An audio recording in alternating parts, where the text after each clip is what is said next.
सिर्फ 3 इंग्रेडिएंट से बनकर तैयार हो जाएगा ये सिंपल इजी चॉकलेट केक।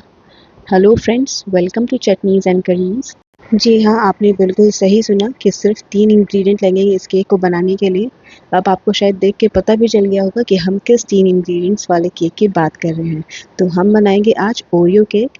तो इसे बनाने के लिए हमने ले लिया है 2 packet Oreo biscuit. Family pack आता है ना 3 पैकेट वाला, उसमें से मैंने 2 पैकेट यूज़ किया है।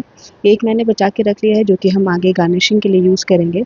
ये देखिए, मैंने यहाँ पर जो चॉकलेट बिस्किट्स है उसे एक बोल में निकाल दिया है। यहाँ पे ऑल टुगेदर आप देखेंगे तो यहाँ पे 28 पीस बिस्किट्स हैं। अब हम क्या करेंगे कि इन सारे बिस्किट्स का जो क्रीम है उसे हम निकाल कर एक साइड रख लेंगे और जो सारे बिस्किट्स हैं उसे हम पीस लेंगे। इसे पीस कर हमें एक बहुत ही फाइन पाउडर बनाकर तैयार करना है। तो ये देखिए, अब हम इसे मिक्सर जार में ट्रांसफ़र कर लेंगे और इसका एक बहुत ही फाइन पाउडर बनाकर तैयार कर लेंगे। क्या आप भी बचपन में ओरियो बिस्किट खाते टाइम या फिर कोई भी क्रीम वाली बिस्किट खाते टाइम पहले क्रीम चाट लेते थे और बिस्किट्स बाद में खाते थे? अगर हाँ, तो मुझे कमेंट में ज़रूर बताएं। ये देखिए, हमने बिस्किट्स पीस कर तैयार कर लिया और हमने इसे एक बोल में ट्रांसफ़र कर लिया है। फिर हम इसमें ऐड करेंगे 1 टीस्पून जितना बेकिंग पाउडर और फिर हम इस ड्राई इंग्रेडिएंट्स को पहले एक बार चला लेंगे। फिर हम इसमें ऐड करेंगे 1 कप मिल्क। तो ये मिल्क जो है नॉर्मल रूम टेम्परेचर पे आपको लेना है। आप ठंडा या फिर गर्म दूध बिल्कुल भी इस्तेमाल ना करें। आप जब भी लेंगे दूध तो वो होना चाहिए रूम टेम्परेचर पे। तो ये देखिए, हम यहाँ पे सारे इंग्रेडिएंट्स को बहुत अच्छी तरह से मिलाएंगे और हम जब भी इसे मिलाएंगे तो बहुत हल्के हाथों से मिलाएंगे क्योंकि इसमें ऑलरेडी बेकिंग पाउडर डला हुआ है। अगर आप तेज़ी से चलाएंगे तो हो सकता है कि आपका बैटर जो है वो डेंस हो जाए और आपका केक फ्लफी बिल्कुल भी ना बने। तो आप इसे हल्के हाथों से ऐसे इस तरह विस्क कर लें और इसे हम तब तक विस्क करेंगे जब तक कि हमारा बैटर जो है वो बिल्कुल स्मूथ कंसिस्टेंसी का ना हो जाए या फिर आप बोलिए बिल्कुल रिबन लाइक कंसिस्टेंसी का ना हो जाए। ये केक बहुत ही झटपट बनकर तैयार हो जाता है क्योंकि यहाँ पर हमारे इंग्रेडिएंट्स तो बहुत ही शॉर्ट ही है और प्लस इसे बनाने में मुश्किल से 30 से 35 मिनट लगते हैं। तो जब भी आपके बच्चे आपसे केक का डिमांड करें, आप फटाफट ये केक बनाएं। ये केक बच्चों को तो पसंद आएगा ही, प्लस साथ ही हम लोगों को भी ये बहुत अच्छा लगेगा। तो ये देखिए, हमारा जो बैटर है वो बिल्कुल बनकर तैयार हो गया। ये देखिए, बिल्कुल स्मूथ हो चुका है हमारा बैटर। तो अब हम केक टिन ले लेंगे जिस पे मैंने ऑलरेडी बटर पेपर लगा दिया है।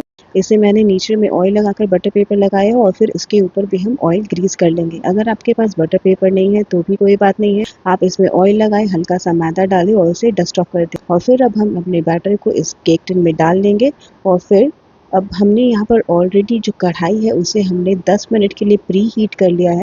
तो आप देख सकते हैं ये अच्छा खासा गर्म हो चुका है और अब हम यहाँ बहुत सावधानी से अपने बैटर को यहाँ पे अंदर प्लेस कर देंगे। अब हम इसे 30 मिनट के लिए बेक होने के लिए छोड़ देंगे। जब तक ये बेक हो रहा है तब तक हम चॉकलेट गनाश की तैयारी करेंगे।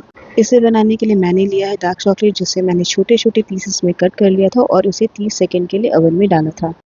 30 सेकेंड के बाद ये देखिए, ये इसे फिर से हम हल्के हाथों से चलाएंगे और फिर हम दोबारा सेम प्रोसेस रिपीट करेंगे। फिर से इसे 30 सेकेंड के लिए ओवन में डालेंगे। ये देखिए, मैं फिर से 30 सेकेंड के बाद ला रही हूँ और फिर से इसे चलाऊंगी।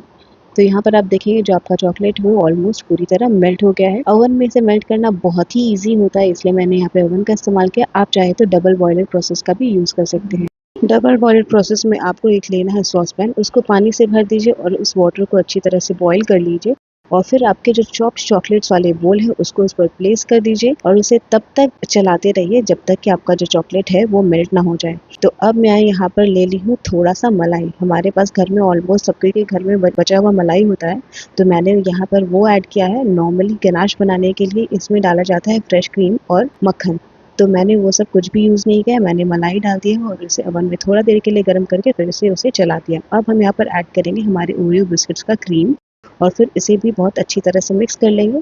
तो ये देखिए, हमारा जो गनाश है ना, चॉकलेट गनाश, कितना ग्लेजी दिख रहा है। तो वो बनकर बिल्कुल तैयार हो चुका है। हम इसे बहुत अच्छी तरह से मिक्स कर लेंगे एकदम स्मूथ होने तक। तो अब हमारा जो गनाश है वो बिल्कुल तैयार है। आप चाहे तो ये पार्ट स्किप कर सकते हैं। अगर आप गनाश नहीं डालना चाहते, आप नॉर्मल स्पंज केक जो इससे तैयार हो आप उसे भी खा सकते हैं, बट मैंने यहाँ पर इसे सोचा कि मैं इसे डेकोरेट भी करूँगी। तो यहाँ पर हमारा जो केक वो पूरी तरह बेक हो चुका है। 30 मिनट हो चुके हैं। मैंने टूथपिक से चेक कर लिया है और टूथपिक बिल्कुल क्लियर निकल कर आया है। अब हम इसे ठंडा होने तक के लिए इसे छोड़ देंगे। जब तक ये ठंडा हो रहा है हम इसे कपड़े से कवर करके रख देंगे ताकि ये जो केक है वो बिल्कुल मॉइस्ट रहे। अब केक ठंडा होने के बाद मैं इसे अनकवर कर रही हूँ और इसे क्या करूँगी, इसे डीमोल्ड कर दूँगी। आप कभी भी इसे डीमोल्ड करें तो इसके ठंडा होने के बाद ही करें।